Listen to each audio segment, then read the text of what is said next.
Hi, I'm Jasmine Burton, aka Finesse Squire. And I'm Elizabeth Booker Houston, aka Booker Squared. And this is No Distractions, where we cut through the political BS. And the BS we're talking about today is the ICE raids. Yeah. As a Los Angeles native, this is absolutely sickening to see. It's gut-wrenching. I wish that it was not happening. Yeah, it doesn't make any sense because it seems that man up in the white supremacy house is sending 2,000 troops, National Guard troops, the state's military, okay? He has federalized them and said, I'm going to send these troops down there because people are because he's a terrible human being, and people were like, stop human trafficking folks under the guise of legal deportation. Yeah. And so he was like, ooh, it's an uprising. Like, sir, not just because everybody hates you and you're a terrible human being does not make it an uprising, okay? And you know what's crazy is like, this is really foreign to happen. If it's foreign, then maybe we need to deport, Trump. Exactly. He wanted to put a tariff on all foreign goods except his wife. Inty ways. This is really not common as something that happens a lot. It's actually very uncommon for troops to be deployed in Los Angeles or in California in general. This is something that really hasn't happened before. And in the times that it has previously happened, it's been related to civil unrest or natural disasters. The last time that National Guard troops were deployed in Los Angeles was in 2020 during the wake of George Floyd's murder. The then mayor at the time, Eric Garcetti, asked Gavin Newsome to deploy 1,000 troops just to cover the civil unrest that was happening within the city. And that's the key point, is Gavin Newsome, the governor of the state, because states' rights, remember? Like these people are supposed to be about states' rights, right? The governor requested it, okay? But we're talking about the president stepping in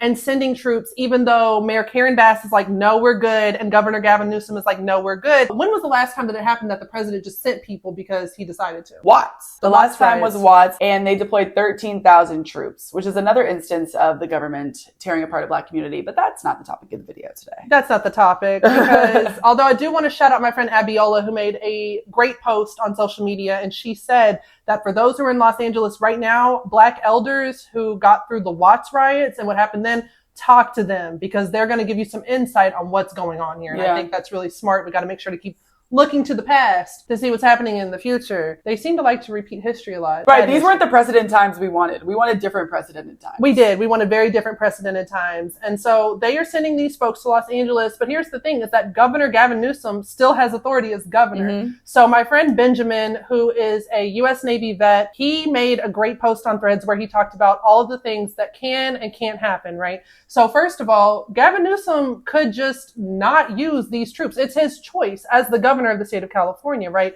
And if the president decides to try to overstep that, there are legal challenges that can be brought forward. We just have to wait and see what happens. But the other thing to keep in mind is that in order for the president to go ahead and swoop in and just do what he wants, he would have to invoke the Insurrection Act. Oh, you mean the Insurrection Act, that thing that was supposed to be invoked when people stormed the Capitol? Oh, yeah, that thing. That thing. The actual uprising of trying to overturn the government. But this really deals with just trying to suppress free speech, right? They're mad that people are protesting. They're mad that people are protesting ICE, and let's just call it what it is. They're just human trafficking people. Okay, David Wera, he's the president of SEIU California. That is the Service Workers Labor Union, okay? He was there observing what was going on with ICE, as he should, as the leader of the union, okay? Had his hands on his hips, and these agents knocked him down, injured his head, and then had the audacity to detain him. And he is being held over the weekend in this detention facility. And the SEIU was like, what the hell? Like, this is just another example of them trying to suppress free speech, also going after union workers. Come on now. Going after American residents. I mean, they got a congresswoman. Now they're getting head of the SEIU. I mean, they're relentless and not stopping. They really are. They're just trying to bully people. And this is what really this feels like with the deployment of these troops, okay? They're trying to assert dominance over California, which they see as a Democratic stronghold in the very blue state with Governor Newsome in charge. And they're trying to just bully people. We've said this over and over again, that this administration is all about bullying. And that's what it comes down to, is these are just bully tactics. In the words of Chemerinsky, all of these actions are going to have an absolutely chilling effect on free speech. People are going to be afraid to speak out. People are going to be afraid to fight against ICE because they're going to become victims of ICE next. Even if you are here legally, or if you're a legal resident, a lawful resident, all of these people will become the next targets. And so people are going to be afraid. To Elizabeth's point, it's why they're bullying people. They're trying to get them afraid so that they don't act. Yeah, and Chemerinsky would know, okay? He wrote the book on constitutional law. Literally, that's the book that we had to learn con law from when we were in law school, right? And he gave some really good insights about this and how it's an attack on free speech, which I want to remind people how strong speech is. When you think that speaking out or saying something or sticking up for your neighbors with your words isn't really doing much, please understand that if it wasn't doing anything, these people wouldn't be trying their hardest to take that away from you. Yeah, that's actually a really good point. Actually, I would like to say that if we're going to take away that form of speech, I have some other forms of speech I'd like to take away. Oh, yeah, what? I think